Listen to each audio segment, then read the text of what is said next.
Hey everybody, it's Olivia here. If you're new to my channel, I am a Florida real estate agent, so I do make videos related to that sort of thing, but I also talk about personal finances and saving money and your, personal expenses and stuff like that. But today's video is going to be for anyone that's considering getting started in real estate, or anyone that's just interested about what all being a real estate agent entails. And I want this video to be informative. I don't want it to scare anybody away or seem like overwhelming. I don't want to discourage anybody at all. I just want to start out by saying that is not the goal of this video. But if you are interested in pursuing a career in real estate, I want you to be able to make a well-informed decision, and just make sure you're aware of all these things before you get started. Because I know a lot of us have watched Selling Sunset, and then if you actually work in real estate or you get started in real estate after watching that show, like, you will be really disappointed if those are your expectations. Because yes, it is a TV show, they are real, it's a real brokerage and they're real estate agents, but they don't always show like the negative stuff or all deals falling through and things like that. And some of the things that can be kind of disappointing when you get started in real estate. So yeah, I just want people to have like realistic expectations, because real estate is not glamorous like people think it is. You're not taking home, or at least a lot of us aren't taking home 100% of our commission checks every time we sell a house and, things like that. So yeah, let's go ahead and get started with the pros and the cons, and hopefully this makes it easier for you to make a decision if you're considering getting started in real estate.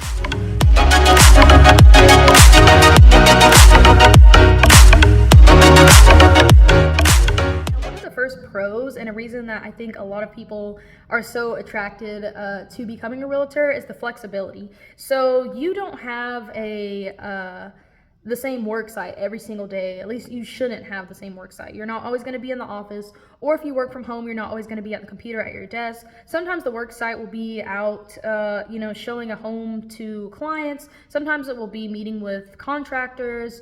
Sometimes it will be meetings at your local realtors association or networking events and things like that. There's a lot of flexibility with it though. And so it's not like your typical day job where, you clock in and you're working at the same place every single day. And so you aren't, at least not at my brokerage, you're not obligated to be at the office at a certain time or a certain amount of time every single day even.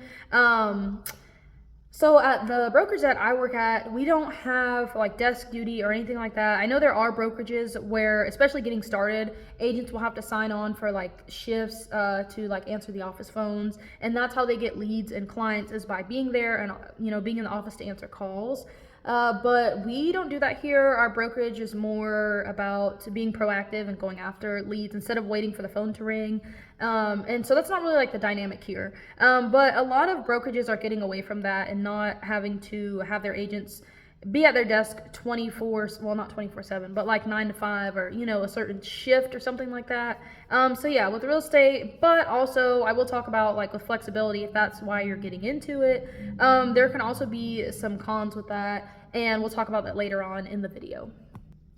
Next, one of the reasons that I got into real estate is that I like that it's always challenging me and I'm always growing and learning. And I think no matter how many years you've been in real estate, even if you're, you meet an agent who's been doing real estate for 20 plus years, there's always something new. There's always something that you have to evolve to. Like, so for example, social media. A lot of agents right now are having to be really technology savvy, learning how to use Facebook, YouTube, Instagram, even TikTok, learning the algorithm, how to get your posts on social media out to a bigger audience to, grow your business and attract clients.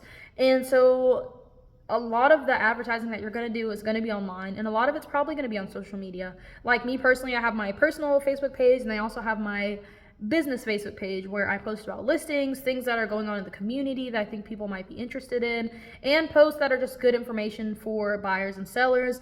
And yeah, kind of like the stuff that I talk about on my channel. So, but yeah, with real estate, you're always learning new things. You're always learning even like stuff that comes to like homes themselves. Like, you may come across a listing and it's got, some kind of style of roof that's not common to see in the area that you normally sell homes in, or you might walk into a house that has a strange floor plan, or you might learn about, certain changes in a new neighborhood in your area. You always want to be on top of things. You always want to, have an open mindset and always be willing to learn, because real estate is always changing, right? Especially in the city that I'm in here. A lot of older neighborhoods are getting knocked down. We're seeing a lot of new developments in neighborhoods and things like that. And so I want to be on top of learning, what kind of homes are they building in these areas? What demographic is purchasing homes in these areas? So yeah, you're always growing, you're always learning, there's always work to be done. It's never going to be like you know everything and you just kick your feet up and the money just comes to you. Another pro that I think you should consider getting into real estate is that you can get started at any age. So here in Florida, and I'm sure it's like this in a lot of other states, you have to be at least 18 to get your real estate license. And so yeah, I know people that have gotten into real estate later in life, anywhere from being fresh out of high school to being in your 40s and 50s. And I've been at like when I went to my first ethics training class at my local Realtors Association, I saw people there that were over 60 years old. I mean, you're gonna see people in real estate at any age. So it's not like some careers where they say it's easier to get in when you're younger, or it's a hard career to pursue as an, if you're middle-aged or whatever your age is. I don't think there's a bad age for anyone to be able to get into real estate, as long as you are able to be focused and driven. That's the only thing that should matter. Next is there's no degree required. So you don't have to go to college and get a degree for real estate.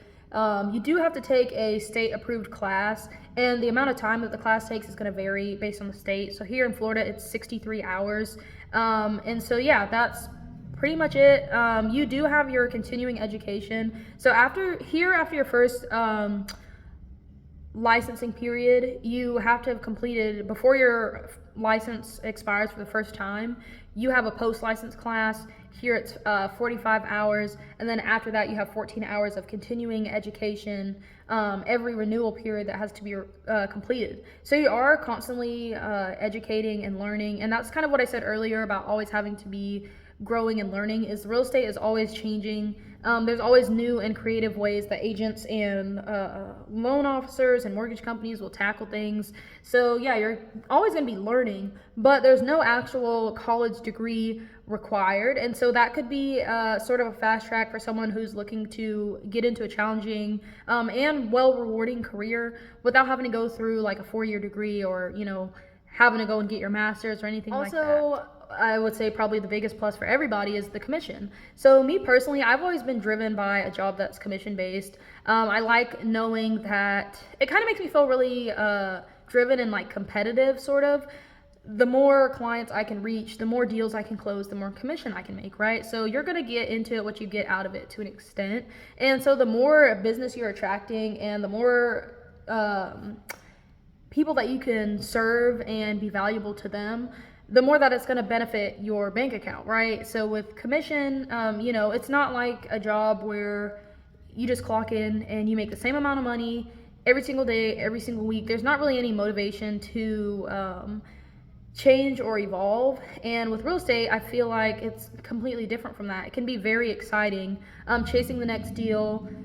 And yeah, so that's kind of something that gives me a rush, is commission, working for a commission. I don't think I would ever be able to go back to another job that doesn't have any kind of I like making a percentage of my sales. And I think as far as being a real estate agent, you have to have that mindset. You are valued to your broker. Every time you give your broker a portion of your commission, right, when you get paid, your broker gets paid. And so they want to see somebody that is driven by that and driven by sales. Now we're going to get into the cons, the negative things that I know a lot of people don't really like to talk about in real estate, because like I said, it's not the most glamorous career to get into. Like some people make it look like on social media and on TV and on these real estate shows. It's not all about, just looking good and making money. So one of the things that can be difficult for a lot of people, especially getting used to it in the beginning, is an unpredictable schedule. So as I said before, flexibility is one of the pros, but it can also be one of the cons. So even though you can come into the office and come and go as you please, you're still going to have to meet with clients and work around a customer's or a client's schedule, right? And so let's say that you don't really like to work on the weekends, and you got into real estate because you want to have weekends off and holidays off, and you want to be able to come and go as you please. But you have a buyer and they work Monday through Friday. Majority of the day, they don't get off until, let's say, 5 or 6 p.m. So what's going to be the best time for them to go and look at properties? It's going to be on the weekend. And so you have to make yourself available to them. I mean, you don't necessarily have to work weekends, but that's going to be something that's going to drive away clientele if you're not able to work around their schedule. So even though, you are your own boss in a sense when it comes to being a realtor, you're still going to have someone's schedule that you're going to have to work around. You're still going to have closings that you're going to have to attend that are scheduled with a specific date and time. And so, yeah, if you are getting into real estate and you think you're just going to be, working whenever you want, you're going to answer the phone whenever you want, and you're going to be one of those agents that shuts all the devices off in the afternoon and, you put work away, there's going to be times, even emergency situations, where you may have a client calling your phone at 10 o'clock at night. I mean, usually for me in a typical day, that's not the case. But you are going to have those times, or sometimes you may have an offer come in on one of your listings and it's later in the day and you're communicating back and forth with the seller, trying to figure out which deal they want to take. And so, yeah, just be mindful that you do have a lot of flexibility, but you're always going to have to work around someone else's schedule at some point. Now, if you did not listen to anything else I said in this video, this is definitely the most important thing as a new agent or an aspiring real estate agent that you need to be aware of. You are going to be spending money before making money. So if you are thinking you're going to get started in real estate just to make a quick paycheck and then, you're going to be wealthy overnight, I'm sorry to tell you, but that is not the case. You are going to be spending money before you make money. Now, as far as how long that takes, that varies. Me personally, so I had my first 3 closings within my first 4 months of doing real estate, or my first 3 months actually of doing real estate. I had 3 closings. I was very fortunate. I did hear from other agents that, it could be 6 months to a year before you have your first deal closed, before you start working with your first client. Or, you might be really fortunate and have a few closings lined up your very first year in real estate. You might have 10 closings, you might have 20 closings. It just depends. I can't tell you when you're going to start making money and how much your first commission check is going to be, but I can tell you that it's not going to be an instantaneous thing, right? Because as I mentioned before, we're commission based, so you don't get paid until a deal closes. And as far as what exactly you're going to spend money on, of course, taking the initial class, paying to get your fingerprints taken, the background checked, the exam, the application to actually get your license from the state that you're getting licensed in. And then once you actually pass your exam and you become licensed, you're gonna have headshots, business cards. My broker was awesome, and whenever I got started in real estate, he actually paid for my business cards, my headshots, and my first year's fees to our local association. Which, depending on where you are, that can vary, because I did hear from an agent that said over in Nevada, their association dues are $2,000 or something like that. Here in my city, it's under $500. I can say that, just for to join your local association for the year, which gives you access to the MLS. But that is something that's going to cost money. Also, if you have to buy your own lockbox, if you have to buy, for sale signs when you get your first listing, and then you also have your desk fees or your office fees that you pay to your brokerage. And again, depending on where the brokerage you're at, that's also going to widely vary. But yeah, you're going to have things that you're going to have expenses for before you even start getting your first check. And so to not get burned out, make sure that you have money in your savings prior to starting in real estate, being able to support yourself at least for a few months even, until you start making consistent money. Also having a side hustle or another source of income besides just real estate getting started, because like I said, not everybody is fortunate enough to just have closings coming right out the gate as soon as they get started.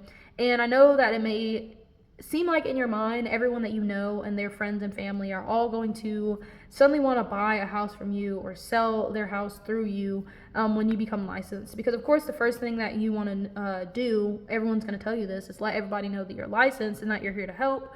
But also you're going to have people who are going to be like, oh, well, you're a newer agent. I don't know if I want to use you or if I feel comfortable using you as a real estate agent, which is a common concern among a lot of people. Or they may just not be looking to buy or sell at the moment. So you can't always rely on the people in your initial circle. You got to branch out, right? And make yourself marketable and reach out to people that you've never connected with before. And yeah, just hang on in there and be patient. Real estate is definitely a career that you have to be patient in. I've learned a lot of patience working this job so far. And I would say probably the last thing that I would think to be sort of a con. It's not really a negative thing, but it's just something to know about the industry. It's just a fact, is that it's competitive in real estate. So the last local association meeting I was at, they were saying one of the unique things about working in real estate is that it's one of the only industries where competitors have to actually work with each other and in order to be able to accomplish a common goal, right? Which is to close a deal, to get paid, to make the money, and to have a satisfied buyer or seller. And so, of course, with real estate agents, let's say you're a listing agent and someone else is a buyer's agent, you have to come together, once you get an offer on that property and you get it under contract, you have to work with that other agent until the deal is, the transaction is done and closed. And so, yeah, even though you are competing against other real estate agents, you still have to work together. You still have to network. And you just never know who might come to your advantage at some point in real estate. So also, marketing, a big thing. You're going to be responsible for your own marketing. I do have brokerages that do a better job than others of, marketing and putting their agents out there and making it known. Hey, this is so-and-so. They've been licensed for, this amount of time. These are their strongest suits, and this is why they could benefit you as a buyer or seller. And you also have to do that yourself. Like I said, another thing, being active on social media, constantly, letting the people around you know, this is what I do. These are the ways that I can benefit you. If, I can be a resource to you, here's my information. Here's how I can help. And, I think that's pretty much it for like a brief general overview of reasons towards why you should become a real estate agent, or if anything, the cons kind of sounded like it's something that you're not interested in at the moment, or maybe you might need to save up a little bit more until you feel comfortable jumping into a commission-based career. Because, money is inconsistent. It can be unpredictable. The real estate market can be unpredictable, right? You could have a, boom in summer where you have your phone's blowing up every single day with people that are looking to buy or sell. And then you could have a slow period where things kind of die down and you just gotta wait and see what the market does. But, be patient, hang in there. Definitely have to have a positive attitude in real estate. And this is the most like humbling career I've ever found myself in. But yeah, it's led me to grow as a person. It's led me to become more patient. And yeah, I'm just excited for where this adventure takes me and seeking the next thing. And so yeah, if you do, after seeing this video, still want to pursue a career in real estate, I'm really excited for you. Best of luck if you're still studying for your exams and passing your pre-license bar. I'm going to put that in. Thank you guys so much for watching.